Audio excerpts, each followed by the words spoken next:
E aí pessoal, sejam bem-vindos ao CRM Positivo, meu nome é Galvani Filho e hoje eu trago um caso para vocês no nosso quadro Decifrando Laudos, que é uma das causas mais dramáticas de alterações menstruais.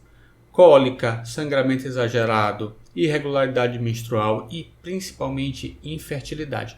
Muitas mulheres têm essa doença há muitos anos e infelizmente, enquanto não fazem uma ressonância e recebem um laudo bem feito, bem estruturado e bem caracterizado, não consegue esse diagnóstico. Então eu vou mostrar para vocês, linha por linha do laudo, todas as alterações que justificam o diagnóstico de adenomiose, uma doença extremamente dramática. Bora lá para as imagens?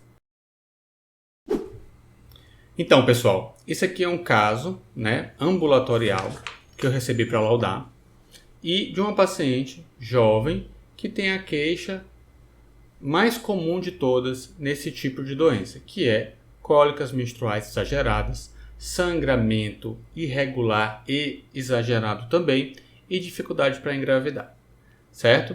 Essas dores, elas estão sempre relacionadas ao período pré-menstrual e à menstruação e chegam a deixar a pessoa prostrada, assim, acabada, não serve para nada, inclusive perde trabalho, tem dificuldades nos relacionamentos interpessoais, na faculdade, em todo tipo de compromisso. Por quê? Porque no período em torno e durante a menstruação, essa mulher ela está completamente inflamada e também corre o risco de ter diversos acidentes com a menstruação, que são muito constrangedores. Então, essa é a apresentação clássica. Eu vou ler aqui para vocês o laudo e a gente vai decifrar frase por frase, beleza? Foi um exame feito com contraste, tá? Da pelve feminina, uma ressonância magnética da pelve feminina. Como vocês sabem, os exames de medicina interna, na maior parte das vezes, o mais importante são as ponderações T2, as ponderações para líquido. Geralmente a gente não usa sequências com saturação de gordura. Para certas alterações, certos momentos, a gente pode usar a saturação de gordura. O T1 é importante, sim, especialmente para avaliar o realce pelo gadolínio, certas lesões sólidas, certos tumores. A difusão muitas vezes é importante para algumas doenças especificamente. Mas para a adenomiose, que é a doença inflamatória crônica do útero que nós estamos avaliando aqui, o T2 é o mais importante, que são essas sequências que nós estamos vendo agora. São sequências excelentes, de alta resolução e volumétricas. Esse aparelho dessa clínica é sensacional. Só fazendo um breve apanhado aqui da doença em si, a adenomiose acontece quando o tecido endometrial, que é o tecido que menstrua do útero, ele se deposita por algum motivo na camada muscular do útero. E quando acontece o evento da menstruação, dentro do músculo, as células endometriais depositadas menstruam da mesma maneira que dentro da cavidade uterina. Então, essa menstruação fora da cavidade do útero, fora da intimidade do útero, causa uma inflamação e uma dor insuportável, cólicas insuportáveis. Então, nós estamos lidando aqui com uma inflamação crônica do útero que piora progressivamente e eventualmente é preciso fazer a esterectomia, a retirada do útero, porque a doença é intratável. Geralmente a doença é tratada com medicamentos, com pílula, com injeção, com DIU, com outras terapias que suspendem completamente ou parcialmente ou diminuem muito a intensidade das menstruações, o que faz, obviamente, os sintomas irem embora, porque se a doença é causada pelo evento da menstruação, a suspensão da menstruação ou a redução drástica da intensidade da menstruação leva à resolução dos sintomas e à cura da doença, tá? Claro que se a pessoa volta a menstruar, ela também volta a ter sintomas. Então existe toda uma negociação aí com o ginecologista obstetra para quando aquela mulher quer engravidar. Então, o evento gravidez, o pré-natal de quem tem adenomiose começa muito mais cedo do que normalmente começaria para uma pessoa que não tem essa doença inflamatória crônica do útero. Beleza? Vamos lá para o laudo aqui. O laudo, ele diz, bexiga urinária tópica, parcialmente repleta e com conteúdo homogêneo. Isso é absolutamente normal. A bexiga urinária está aqui, tá? E nos exames de pelve, a bexiga não pode estar muito cheia porque ela atrapalha a visualização de muitas estruturas, né? E o estudo aqui não é específico da bexiga urinária, beleza? Aí nós vamos lá já para o útero, tá? Esse aqui é um útero que deu 238,6 centímetros cúbicos numa mulher que nunca engravidou. Então, uma mulher que nunca engravidou devia ter um útero aí de no máximo 120 centímetros cúbicos. 80, 60, 75, 100. Agora, 238 até para uma grande multípara é um útero muito grande. Então, bem aí nós já temos um sinal de problema, que é um útero muito grande. Além disso, ele é um útero globoso, assimétrico, com dimensões aumentadas e parênquima heterogêneo. Então, foi assim que eu descrevi. Por que ele é globoso? Porque o corpo do útero ele é muito redondo. Ele não tem aquele formato magrinho. Não, ele é um corpo do útero muito redondo. E muito diferente do formato do colo do útero. O colo do útero tem um formato aproximadamente normal, mas o corpo do útero é uma bola redonda. Além disso, a gente percebe que a parede posterior do útero, do corpo do útero, é muito maior, ou ela é proeminente, ela é maior em relação à parede anterior. E isso dá essa assimetria que eu sugeri. No coronal, a gente consegue ver essa assimetria com muito mais facilidade, percebam. Ó, a parede posterior ela é muito maior do que a parede anterior. Além disso, é um útero que tem sinal completamente heterogêneo. E a gente vai ver essa heterogeneidade em todas as sequências que a gente avaliar, não só nessa aquisição volumétrica. Esse útero ele não muda de forma como se ele estivesse simplesmente contraindo. Porque um diagnóstico diferencial de adenomiose, quando ela é pouquinha, são as contrações intermitentes do miométrio. O útero naturalmente ele contrai, e perto da menstruação ou durante a menstruação ele contrai. E a contração deforma o miométrio, altera a forma e mancha em termos a imagem do miométrio, simulando um local inflamado.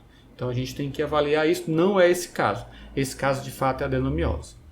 O útero ele tem essa camada mais escura no T2, ao redor do endométrio, que a gente chama zona juncional. É a região mais profunda do miométrio, da camada muscular do útero, em contiguidade com a camada que menstrua, o endométrio. Nesse caso, a gente considera normal uma zona juncional de até 1,2 centímetros. Mas a zona juncional da parede posterior do útero, nessa região especificamente, eu nem consigo delimitar de tão grande que ela está. E ela tem muito mais que 1,2 centímetros. Então isso deixa muito claro que eu tenho aí um espessamento heterogêneo da zona juncional uterina, que é exatamente o que eu descrevi aqui no laudo. Olha só a frase do laudo como está escrito. Espessamento irregular, mal delimitado e heterogêneo da zona juncional uterina. Eu já disse na frase anterior que o útero ele é globoso e assimétrico, e agora estou dizendo mais uma característica da adenomiose na ressonância magnética, que é o espessamento irregular da zona juncional uterina. Além disso, o que mais que eu tenho aqui? Eu tenho uma alteração que é difícil de ver do endométrio. Olha só esse endométrio como ele está. O endométrio é essa camada mais brilhante no T2, no corpo do útero. O canal endocervical ele está aqui, ó. Vou até ampliar, vou colocar só essa imagem aqui bem no centro, para ficar bem evidente o que eu estou falando, certo? Olha só, vocês estão vendo aí? Deixa eu melhorar aqui. Pronto. O canal endocervical ele é bem delimitadinho e a imagem do revestimento mucoso do canal do colo do útero também é bem delimitado. No corpo do útero, isso eu não tenho mais. Eu tenho a perda completa da delimitação dos contornos precisos que eu esperava ter no endométrio do corpo do útero. O fundo nem tanto, mas no corpo do útero está horrível, tanto na parede anterior quanto na parede posterior. E percebam que tem meio que um borramento, uma irregularidade. É um endométrio mal definido, irregular, que foi isso que eu descrevi aqui. Endométrio irregular, mal delimitado e com espessura média de 0,3 centímetros. Então, todos esses três sinais uterinos são clássicos da adenomiose, que é a doença inflamatória crônica do útero. Tá? Aí o restante do exame, eu não encontrei mais nada de extraordinário. Tá? A gente olhando aqui um T2 com saturação, a gente percebe que realmente existe essa assimetria difusa, esse aumento globoso principalmente da parede posterior do corpo do útero, tá? Na difusão a gente não vai ter nada de extraordinário, tá? O T1, ele, embora o útero tenha uma intensidade de sinal heterogênea, eu não encontrei nenhuma área bem destacada de hipersinal T1 que sinalizaria um sangramento ativo do material endometrial disperso ali nas fibras musculares do útero, que é a própria adenomiose. Neste exame especificamente não tem esse sinal. Esse sinal não é comum, não é sempre que a gente olha, na verdade é incomum, tá? E o realce pelo gadolínio se mostra absolutamente heterogêneo. Então é um útero que a gente vê que está em franco sofrimento, uma perfusão totalmente heterogênea do parênquima uterino, tá certo? Isso é muito comum em um útero francamente inflamado. Olha só o sagital. Olha como o útero continua globoso, ele parece uma bola, tá? Inclusive nas fases pós-contraste. Aqui é o endométrio e percebam como é ainda assimétrica as paredes do corpo do útero, mesmo nessa sequência T1 pós-contraste, que tende a deixar tudo muito parecido, tá? Aqui é um pós-contraste também. Percebam que o útero é bastante heterogêneo. Quem já viu uma ressonância de pelve normal, quando olha essa ressonância diz, vixe, aqui tem alguma coisa errada, isso não pode estar normal, tá? Além disso, claro, tem um pouquinho de líquido na cavidade. E os ovários estão aqui, tem tamanhos normais e estão um pouquinho difíceis de olhar, porque o útero ele é grande e ele ocupa uma pelve estreita, que dificulta um pouquinho a avaliação e que exige que a gente tenha um pouco mais de experiência do que o normal, tá? Esse é o tipo de exame que não é para quem está começando a trabalhar com ressonância de medicina interna. É um exame que já exige uma certa experiência, tá bom? Isso aqui é uma visão axial, para eu não ficar devendo para vocês nenhuma imagem. Perceba como esse útero é heterogêneo e esse endométrio ele está todo deformado, irregular e mal delimitado. Eu não consigo definir de maneira alguma a zona juncional praticamente em nenhuma parte do útero. Então é isso, pessoal. Espero que vocês tenham gostado. Muito obrigado pela audiência até aqui. E se você precisar da minha ajuda como médico radiologista, se você tiver dúvidas sobre o seu exame, se você estiver angustiado com qualquer problema de saúde e precisa conversar com o médico, eu estou à disposição para conversar com você por videoconferência pela internet. É só acessar a minha página, crmpositivo.com.br, e clicar no ícone Fale Comigo. Ou então acessar qualquer um dos links aqui na descrição e no comentário fixado. Beleza? Muito obrigado. Não se esqueçam de deixar o like, se inscrever no canal e ligar o sino das notificações para não perder nenhuma novidade. E eu vejo vocês no próximo vídeo. Até mais!